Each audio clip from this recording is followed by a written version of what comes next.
As our colleagues gather, may I thank you all, not only for being here, but being there on this issue for such a long time. At last, we have history in the making, but not only are we on the right side of history, we're on the right side of the future, expanding freedom in America. So I'm honored to be here with Leader Schumer, who's on his way. You'll be hearing from Representative Cicilline, Senator Baldwin, Rep. Nadler, and our wrap-up. We're honored to welcome over on the House side Senator Collins. Thank you, Senator Collins. As we, shall we say, anticipating Leader Schumer, may I just introduce some of our members: Sharice Davids of Kansas, Angie Craig of Minnesota, the newly engaged Chris Pappas of New Hampshire, Richie Torres of New York, Chairman of the Veterans Affairs Committee, Mark Takano of California, David Cicilline, I mentioned already, the chair, one of the chairs of the Equality Caucus, the sponsor of the Equality Act, which we have yet to do. Mr. Cicilline, thank you. Of course, the chair of the Judiciary Committee, Jerry Nadler. Thank you, Jerry. And our member of the leadership from New York, Sean Patrick Maloney.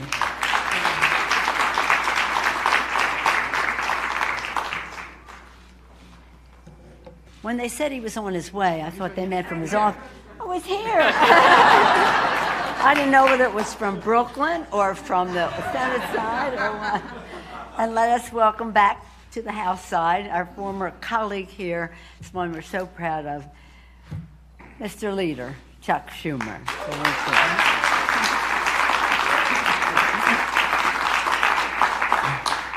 This is an emotional day for many of us here.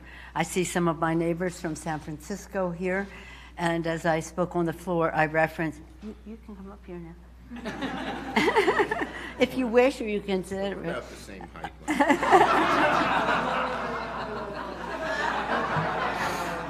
We've been working together for a long time, so what passes for humor in the Senate side, not necessarily. It took me 12 years to get her to laugh at my jokes.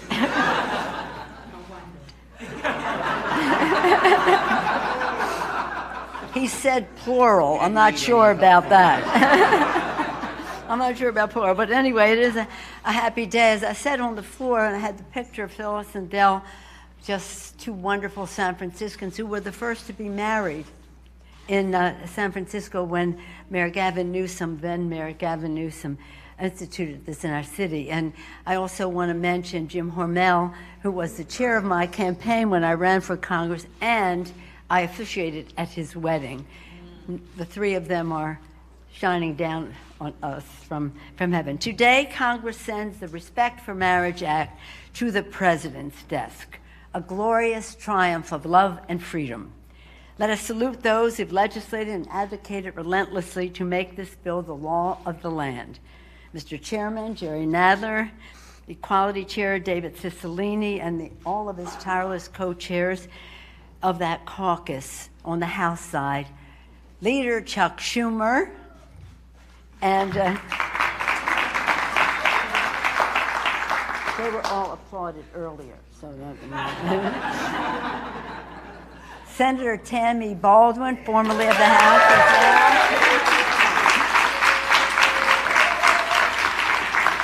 And again, to welcome to the House side, Senator Collins. Senator Collins, thank you. Again, her presence here is a statement to the bipartisan, bicameral support this legislation has. Today, we stand against an urgent threat, and we succeeded for the values that our nation holds dear. Since the monstrous Dobbs decision, right-wing forces have set their sights on more of America's personal freedoms, including the right to marry the person you love. Our history has always been about expanding freedom until that decision. We are privileged to be joined by Judith Casson Windsor, the loving wife of iconic trailblazer late Edith Windsor.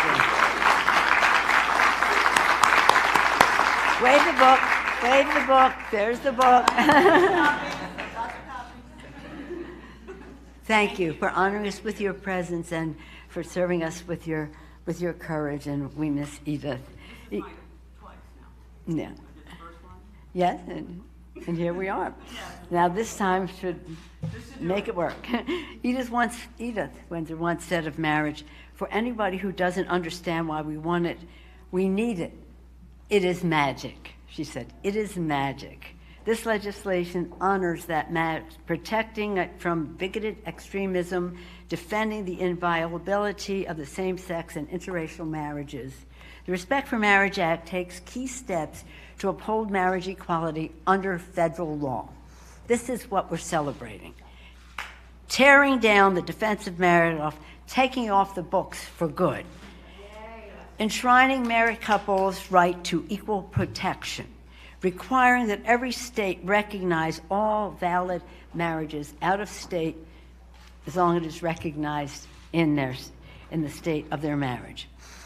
The legislation reflects Democrats' belief in the dignity, beauty, and divinity of every person. And you may know the repeal of Don't Ask, Don't Tell was one of my final, Chuck, I was saying this too, one of the final bills that I signed as Speaker the first time around, December 2010, was the repeal of Don't Ask, Don't Tell.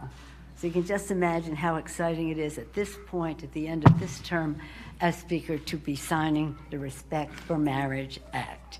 And with that, I want to yield to our former colleague in the House, a champion on these issues. Remember when we did HOPWA, Housing Opportunity for People with AIDS? So many years of service to the community, for our country, for freedom. Distinguished Leader of the Senate, Chuck Schumer.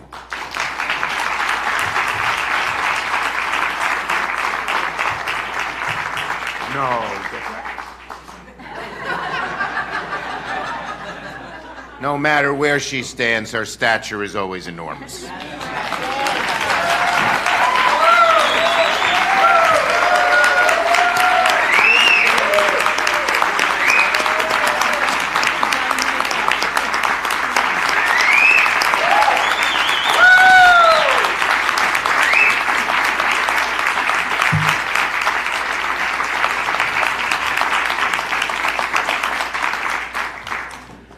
Wow, this is a great day. Now, for millions of Americans, today is a very good day, an important day, a day that's been a long time in coming. We are sending the Respect for Marriage Act to the President's desk. Today, the long but inexorable march towards greater equality takes a very important step forward. Because of our work together, the rights of millions of LGBTQ Americans will be strengthened under federal law. As I've said many times, the Respect for Marriage Act is deeply personal to many of us in the Congress, many of us here, and certainly to me. My wife and I are so proud that our daughter and her wife are expecting their first child, my third grandchild, in the new year. Today,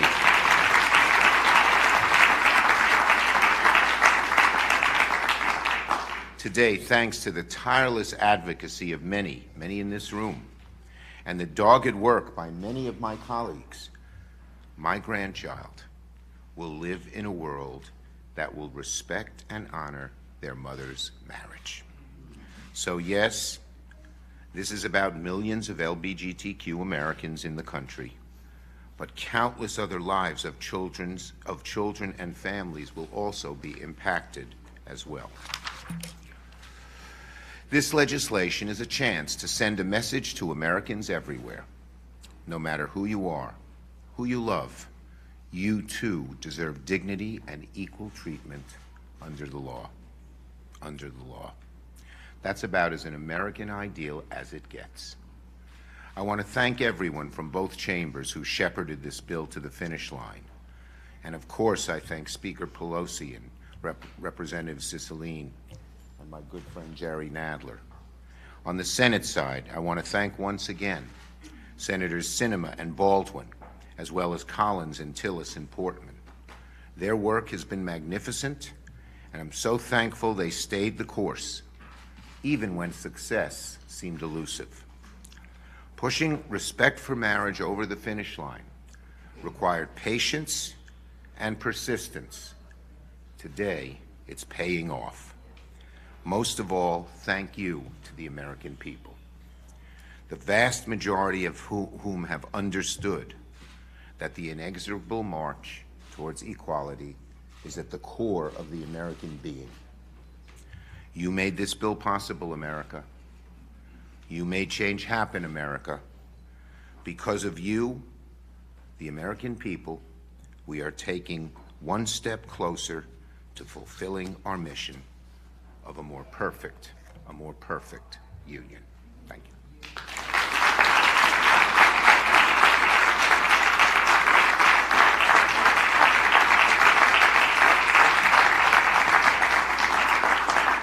Good afternoon. My name is David Cicilline. I chair the Equality Caucus in the House and represent the great state of Rhode Island. And I have the privilege of speaking today on behalf of all of the co-chairs of the Equality Caucus. First, to say thank you to everyone in this room. Today is a great day and a day for extraordinary celebration for our community. For the first time in a decade, we're sending a major LGBTQ+ civil rights bill to the president's desk. And it is delivered to the president's desk with strong bipartisan votes in both chambers. That's worthy. As the speaker would say, that's an applause line. And everyone in this room and so many other LGBTQ+ leaders around the country have been such a part of this work and are part of this success. The vast majority of Americans, as you know, agree that marriage equality is settled law in this country. And with today's vote, Congress has provided much needed security to same-sex and interracial couples who have built their families and lives around marriage equality. And we hope the day will never come when Obergefell is overturned, but the historic passage of the Respect for Marriage Act shows Congress's commitment to protecting the rights of the American people and their access to marriage equality. So I want to say thank you to everyone who's been part of this work. I want to end with a particular thank you to our speaker, who began her career in the House fighting to help us confront the ravages of the AIDS and HIV pandemic in this country, and is at least ending her speakership with this important success. There has never been, my guess is there never will be, a stronger ally and more effective ally for the LGBTQ+ community in the Congress of the United States than Speaker Pelosi. So we thank you.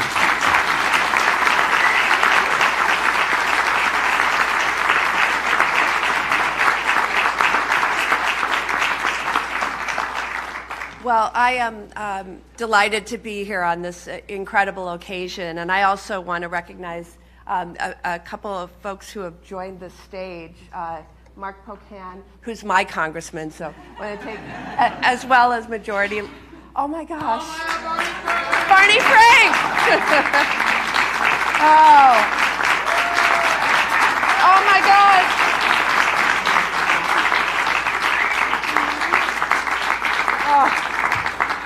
Okay, another choke up, welling up of the tears moment. David Cicilline has the honor of chairing the Equality Caucus. Barney and I have the honor of having founded it a few years back. But today we are making history, but we're also making a difference for millions of Americans. We're taking a step forward in the fight for equality and ensuring dignity and respect for all Americans. With the passage of the Respect for Marriage Act, we can put to rest the worries of millions of loving couples who are concerned that someday an activist Supreme Court may take their rights and freedoms away. We are giving these loving couples the certainty that their marriages are legal and that they will continue to have the same rights and responsibilities and benefits of every other married couple. We are telling these Americans that we see them and we respect them. On the Senate side, I think we can say we defied political gravity and earned a dozen Republican members' support for marriage equality.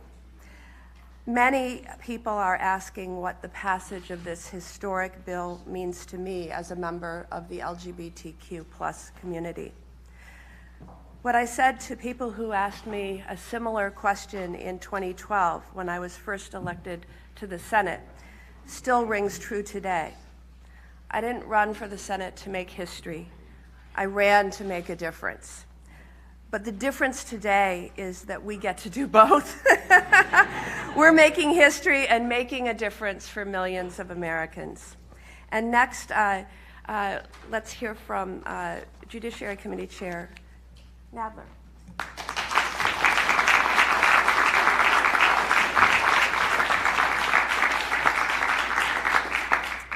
Well, thank you very much. This is truly a great and historic moment. When I first introduced the Respect for Marriage Act in 2009, it was seen as fringe legislation that would never see the light of day. To be standing here now, about to send this bill to the President for his signature, would have been unimaginable to most people back then. But thanks to the hard work of the advocates who never wavered and who never lost sight of the goal of achieving marriage equality, as well as the courageous leadership of Speaker Pelosi and Leader Schumer, we are on the cusp of a great moral victory. I want to thank David Cicilline and the co-chairs of the LGBTQ+ Equality Caucus, the chairs of the Congressional Tri-Caucus, and Hakeem Jeffries for joining me in introducing this legislation in the House, and Senators Baldwin and Collins for everything they did to assure passage in the Senate. It was just reported the other day that there are now more than 1 million same-sex couple households. Many of them are raising children in loving families. This legislation provides the security and the dignity that each one of those families deserve. I am grateful to everyone who helped us get here today, and I look forward to watching President Biden sign this bill into law.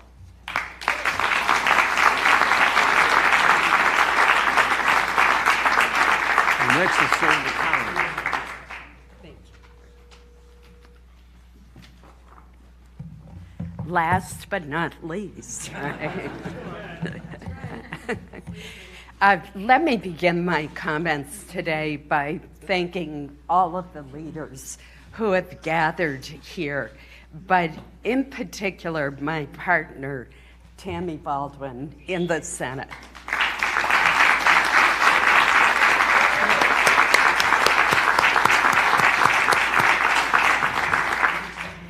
The Speaker reminisced a bit about the repeal of the discriminatory Don't Ask, Don't Tell law.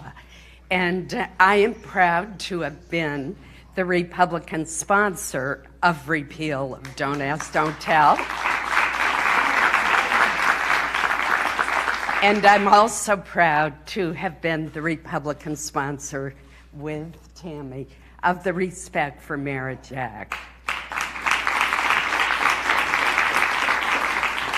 When I think about this bill, I think about how much it matters to people in each of our lives, our family members, our coworkers, our neighbors, our friends.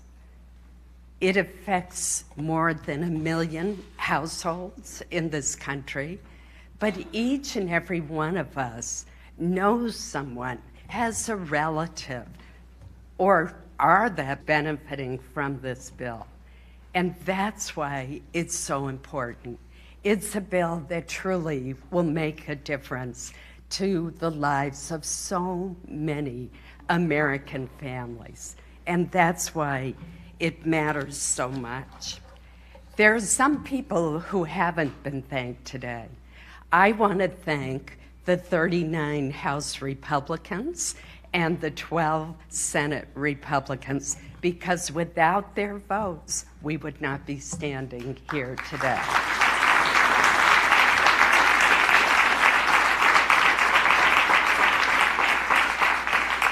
And believe me, Senator Tillis and Senator Portman and I, on the Republican side, worked so hard. On Thanksgiving Day, as I was basting the turkey, I was also texting with them, taking phone calls, to the point where my relatives and my husband said, could you please give it a break just for Thanksgiving? But I couldn't, because it was so important. I also want to thank the group of faith-based organizations that worked so closely with us and endorsed the bill. We've proven that it is not about rights for LGBTQ community versus rights for churches, mosques, synagogues, temples. We can advance both, and that's what this legislation has done today. Thank you.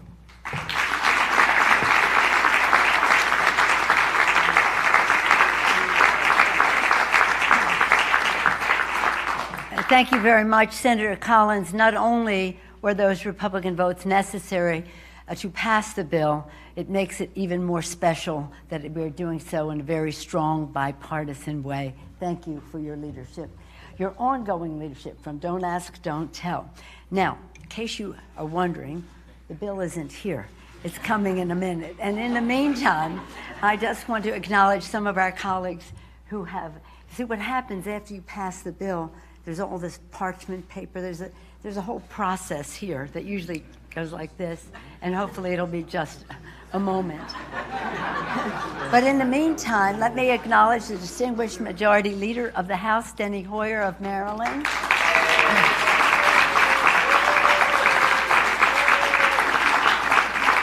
Tammy acknowledged her congressman, our Congressman Mark Pocan of Wisconsin. I'm coming that. And I know we're all thrilled to see Barney Frank here.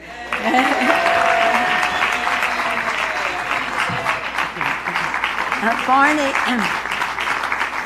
I was chatting with Barney earlier, and we said in the beginning we did the repeal of Don't Ask, Don't Tell. But before that, one of the first bills we did, and we would not have been successful without Barney's leadership, sharing his personal story, when we had the hate crimes legislation, which was fully inclusive, including LGBT. They just said, you can pass this in a minute if you take out transgender. I said, we won't pass it in 100 years unless we have transgender in there. So thank you, Barney, thanks for your leadership. Now that I see the bill is arrived and alive, I'll reverse, scale back my next 20 minutes by saying this. I mentioned on the floor Phyllis Lyons and Del Martin, pioneers, icons, and all this. I mentioned Jim Hormel, such a champion, the first openly gay ambassador of our country, appointed by he was appointed by Bill Clinton. But people say to me all the time, it's easy for you to do all of this because you're from San Francisco and people there are so tolerant. I said, don't use the word tolerant. Jackie will attest to this. Tolerant is a condescending word to us. This isn't about tolerance. This is about respect. This is about taking pride. And we all take pride. So, as Senator Collins mentioned, it was, and others have mentioned, they're all of you who made this possible. The inside maneuvering can only go so far without the outside mobilization. But I do, in closing, want to acknowledge some of my constituents and neighbors who were here 3 generations of the Dolby family. Thank you for your leadership and all of that.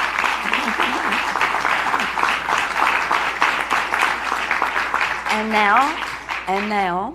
now, we will sign a bill and send it to the President's desk. Mr. Schumer, will you join me up here?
I was here for the birth of DOMA, so I am very grateful to be able to be here for the funeral, and it's kind of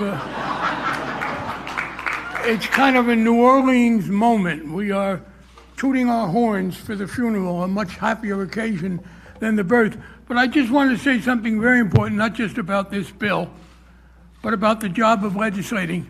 I was chagrined to read criticism of Tammy Baldwin before the election for not pressing ahead with this bill to maximize its advantage as a political issue. And Tammy, through her own life experience, understood what troubles this caused for same-sex married couples all over the country. And she understood that resolving those fears was much more important than any political issue. And she stood up, and she was proven right.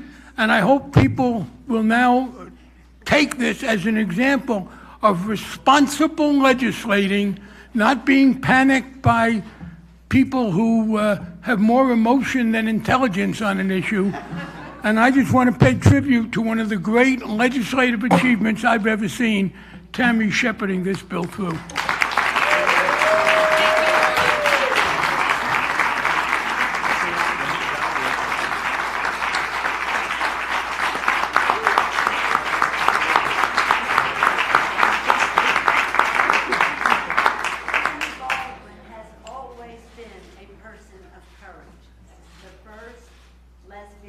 Elected to the Congress of the United States. That took courage to run, to win, and she's demonstrated that courage throughout. Here we are.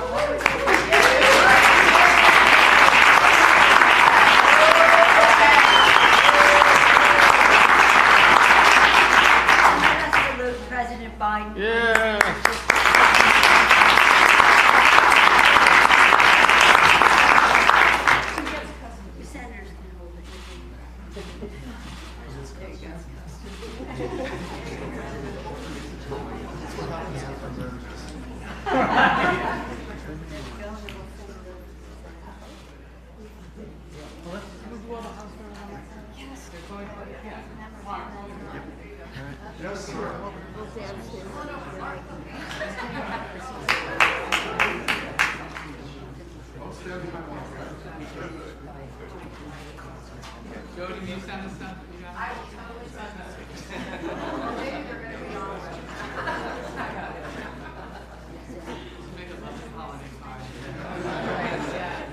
That's why we did it.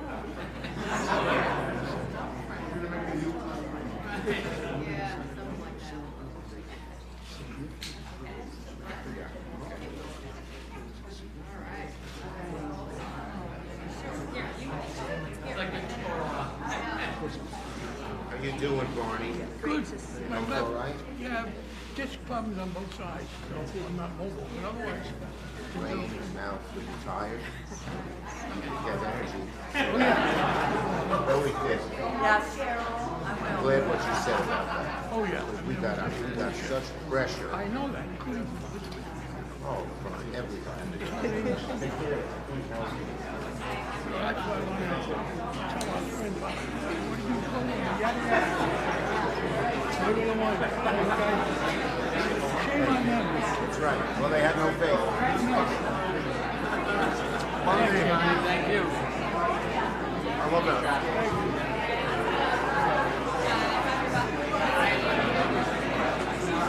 Hey, your remarks are good. Funny.